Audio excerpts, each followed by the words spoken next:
اور جہاں اس کے ساتھ مجلس ہوتی ہے اس کو سنو غور سے، ہے نا، غور سے سنو. یہ ہے. اور جتنے میں نے کہا کہ جتنے بزرگان دین ہوئے ہیں ان کی جو سیرت، ان کی تاریخ اٹھاتے ہیں تو یہ چیز بہت بہت زیادہ ملتی ہے. لوگوں کے ساتھ اچھا سلوک کرنا، لوگوں کے عیوب کو چھپانا، کون کہاں بیمار ہے، کس طریقے سے ہے، خبر لے لینا. یہ حق تعالیٰ جل شانہ مجھے آپ سب کو اس بات کی توفیق عطا فرمائے.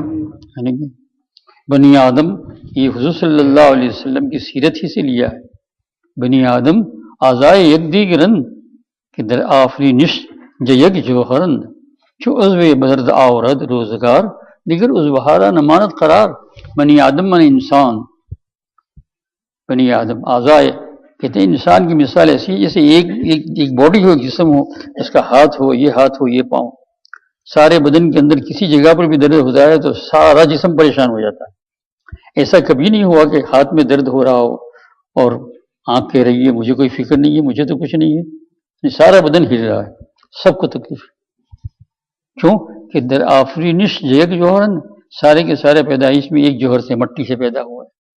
جو عضو بدردا عورت روزگار، زمانہ کسی ایک عضو کو اگر درد دیتا ہے دیگر عضو ہارا نمانت قرار، دوسرے عضو کو آرام رہتا نہیں. تو ایک انسان کو تکلیف ہو گئی، انسان تو انسان لیکن جانور کو تکلیف ہو گئی. تو اور کبھی کبھی اللہ والے ایسے جذب میں آ جاتا ہے سنت رسول کے اوپر. حضرت مولانا مسیح اللہ خان صاحب رحمۃ اللہ علیہ بڑے بزرگ تھے، ان کو پاؤں میں ایک پھوڑا نکلا تھا تو ایسے ہی بیٹھے ہوئے کتاب پڑھ رہے تھے تو اس پر جو ہے وہ مکھی آ کر چلی جاتی ہے مکھی کی ایسی جگہ. تو ایک آدمی آیا اور اس کو اڑانے لگا. کہا بھائی تم تمہارا کام کرو، یہ اپنا کام کر رہی ہے، یہ اپنا حصہ لے رہی ہے، آپ کچھ اس پر اعتراض نہ کرنا کہ ایسا نہیں ہونا چاہیے، پاؤں تھاک دینا چاہیے. وہ یہ اپنی اپنی بات ہے لیکن وہ اپنا ایک جذب ہے، ایک عشق ہے. فرمایا رہنے دو، اس کو اپنا کام کرنے دو، مجھے اللہ جل شانہ میں یہ بھی اللہ کی ایک مخلوق ہے.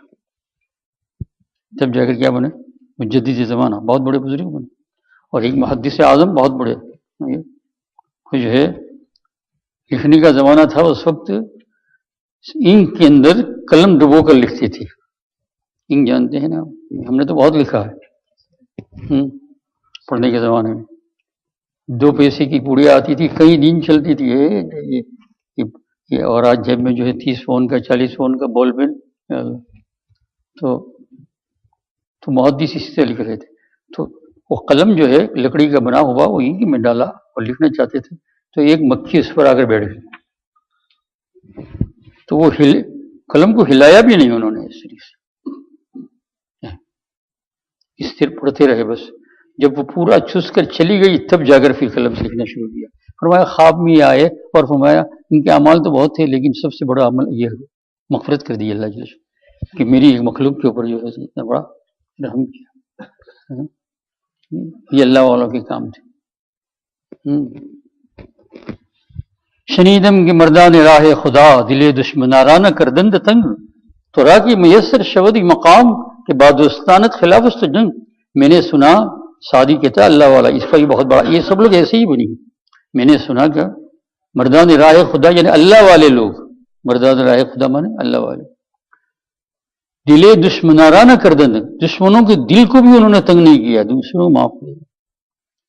تو را کہ میسر شود مقام، تجھے خالی انگلی کے اوپر کچھ پڑھ لینے سے یہ مقام کیسے حاصل ہوگا؟ کیوں کہ تیرے اخلاق نبوی کے ساتھ ملتی نہیں ہے. کیوں کہ بادوستانت خلاف اس جنگ، تجھ کو تو اپنے دوستوں کے ساتھ بھی لڑائی اور جھگڑا ہے، وہ دشمنوں کے ساتھ دوستی کرتے ہیں اور تجھ کو لکھا اس میں یہ مضمون بیان. حق تعالیٰ جل شانہ مجھے بھی اور آپ کو بھی یہ توفیق عطا فرمائے. درد دل پڑھنے کے واسطے فرشتے بہت ہیں. کوئی فرشتے ہر وقت سیدھے میں ہے، کوئی فرشتہ اللہ نے رکوع میں ہی ہے، لیکن ایک دوسرے کی غمخواری کے لیے کوئی فرشتہ نہیں ہے. یہ کام انسانوں کا ہے درد دل کے واسطے. یہ حق تعالیٰ جل شانہ، اس لیے دل بھی اس کو ایسا دیا ہے جس میں درد آتا ہے. اس دل میں ہارٹ میں اگر درد آ جائے تو آدمی پریشان ہو جاتا ہے نا. ہارٹ قلب ہوا، ہارٹ فیل ہوا. یہ دل دیا ہے. یہ دل کیوں دیا ہے؟ فرمایا یہ دل اس لیے دیا ہے کہ دوسروں کی تکلیف دیکھ کر قلب ہلنے لگے. نہیں اللہ جل شانہ توفیق عطا فرمائے. یہ حضور صلی اللہ علیہ وسلم کا راستہ ہے. سبحان اللہ بحمدہ سبحانک اللہم وبحمدک اشہد ان لا الہ الا انت.